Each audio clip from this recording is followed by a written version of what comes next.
Samir's age is 1/4 of his father's age and 2/3 of his sister's age. What is the ratio of the ages of Samir, Reema and their fathers respectively? இப்போ நம்ம என்ன பண்ணலாம் அப்படின்னா ratio தான் கேட்டிருக்காங்க.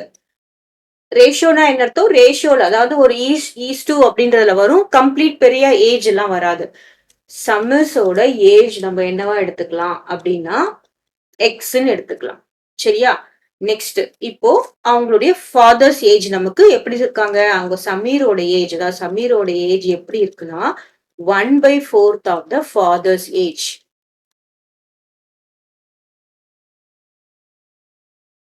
ஓகேவா? So அப்பனா பாத்தீங்கன்னா என்ன ஆகும் பாருங்க, இந்த 4 இங்க வந்ததுன்னு வச்சுக்கோங்களேன். 4x 4 into x equal to 4x is father's age. ஓகேவா? நெக்ஸ்ட் நெக்ஸ்ட் என்ன கொடுத்திருக்காங்க? அதே சமீர் ஏஜ் எவ்வளவு? 2/3 of the sister age. Sameer age வந்து எக்ஸ்னா that is equal to 2/3 of the sisters Reema's age. சரியா? ரீமாஸ் ஏஜ். இப்ப என்ன வரும் பாருங்க, இந்த 3 இங்க போகும், இந்த 2 இங்க வரும். அப்போ 3x/2 ஈக்குவல் டு ரீமாஸ் ஏஜ். இப்போ என்ன கேட்டிருக்காங்க? What is the ratio of ages of Sameer, Reema and their father respectively. So சமீரோட ஏஜ் நம்ம என்ன எடுத்திருக்கோம்? எக்ஸ் எடுத்திருக்கோம். ஈஸ்ட் ரேஷியோ அப்படின்றதுனால ஃபாதர்ஸ் ஏஜ் என்னவா கண்டுபிடிச்சிருக்கோம்? 4x கண்டுபிடிச்சிருக்கோம்.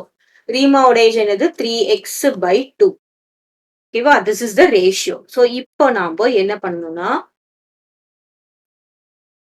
இது எல்சிஎம் மாதிரி இது நம்ம காமனா 2 இஸ் த எல்சிஎம்னு எடுத்துட்டோம்னா என்ன ஆகும்? இந்த 2வை நம்ம இங்க மல்டிப்ளை பண்ணும், இங்க 2வை இங்க மல்டிப்ளை பண்ணணும். ஸோ டினாமினேட்டர்ல இருந்தா ரேஷியோல இருக்கும்போது நார்மலைஸ் பண்றதுக்காக நம்ம இப்படி பண்ணுவோம். இப்ப பாருங்க என்ன வரும்? 2x is to 4 into 2 is 8x is to 3x. சரியா? So this is like an LCM. இந்த 2 எங்க போச்சு அப்படின்னு இல்ல. சோ இந்த 2வை நம்ம காமன் பண்றோம். இப்ப எல்லாத்துக்குமே டிவைட் பை 2 போட்டோம்னு வச்சுக்கோங்களேன். இங்க என்ன வரும்? x வரும், 4x வரும், இங்க 3x/2 வரும். சோ டினாமினேட்ல இருக்க வேண்டாம்ன்றதுக்காக நம்ம அப்படி இது பண்றோம். So now you divide by x. இந்த ரேஷியோ எடுத்துருங்க. எடுத்தா என்ன வரும் பாருங்க? 2:8:3. கிளியரா? So this is their ages ratio. So அவங்களோட ரேஷியோ சமீர் அப்புறம் his father and his sister ratio will be 2:8:3.